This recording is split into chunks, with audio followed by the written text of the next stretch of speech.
Indonesia. Dengan ini menyatakan kemerdekaan Indonesia.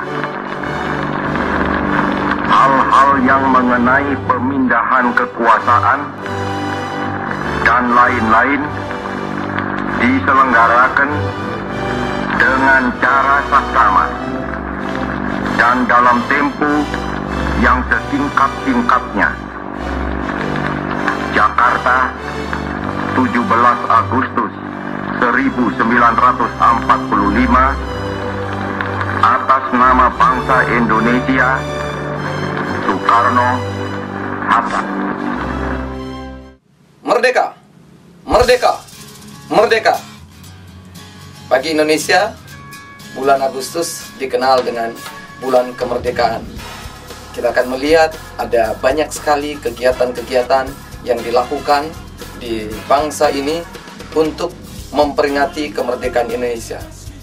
Tetapi sayang, kita harus jujur mengakui bahwa hari-hari ini perayaan kemerdekaan tidak seperti tahun-tahun sebelumnya. Mungkin kita berkata, kenapa hal itu bisa terjadi? Salah satu hal yang saya pikirkan adalah karena generasi sekarang tidak pernah tahu apa yang namanya perjuangan kemerdekaan. Generasi sekarang ada di sebuah generasi yang tidak pernah tahu apa namanya perang kemerdekaan, perang merebut kemerdekaan.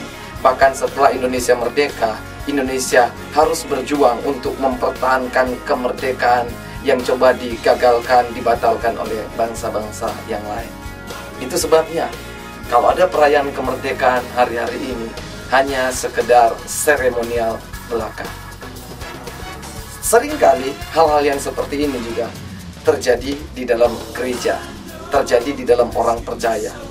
Kita tidak sekedar ada di dalam gereja pada hari ini, kemudian kita beribadah, kita berbakti, kita menyembah Tuhan. Tapi kita harus tahu bahwa kita boleh jadi orang percaya, kita boleh beribadah hari-hari ini karena kita sudah dimerdekakan. Alkitab berkata di dalam Galatia 5 ayat 1a berkata, supaya kita sungguh-sungguh merdeka, Kristus telah memerdekakan kita. Kekristenan tanpa kemerdekaan nggak ada arti apa-apanya. Ibadah tanpa kemerdekaan tidak ada arti apa-apanya. Hidup tanpa kemerdekaan tidak ada arti apa-apanya. Selain itu, hari-hari ini kita juga perlu tahu bahwa kita sudah dimerdekakan sehingga kita betul-betul bisa menikmati hidup yang merdeka. Di dalam Roma 8 ayat 2 berkata, Roh yang memberi hidup telah memerdekakan kamu dalam Kristus dari hukum dosa dan hukum maut.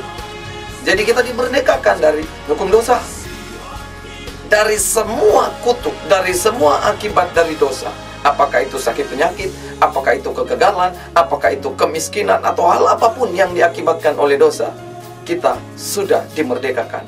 Juga kita sudah dimerdekakan dari hukum maut, sehingga kita bisa memperoleh kehidupan selama-lamanya. Karena itu sepanjang bulan ini kita akan belajar seperti apa mestinya orang Kristen yang sudah dimerdekakan, yang sudah dibebaskan, yang sudah diselamatkan. Dan mestinya seperti apa juga kita harus bertindak. Galatia 5 ayat 1b lanjutan dari ayat yang saya baca tadi tentang kemerdekaan dikatakan, karena itu berdirilah teguh dan jangan mau lagi dikenakan perhambaan. Kita jadi orang Kristen yang merdeka, betul-betul merdeka. Tidak hidup dalam dosa, tidak hidup sembrono, tidak hidup asal-asalan. Kita hargai karya Kristus yang Dia sudah lakukan di kayu salib. Mari, jadilah orang-orang Indonesia juga yang tahu menghargai apa yang sudah dilakukan oleh pendahulu bangsa kita, pejuang-pejuang bangsa kita yang telah berjuang untuk merebut kemerdekaan. Merdeka!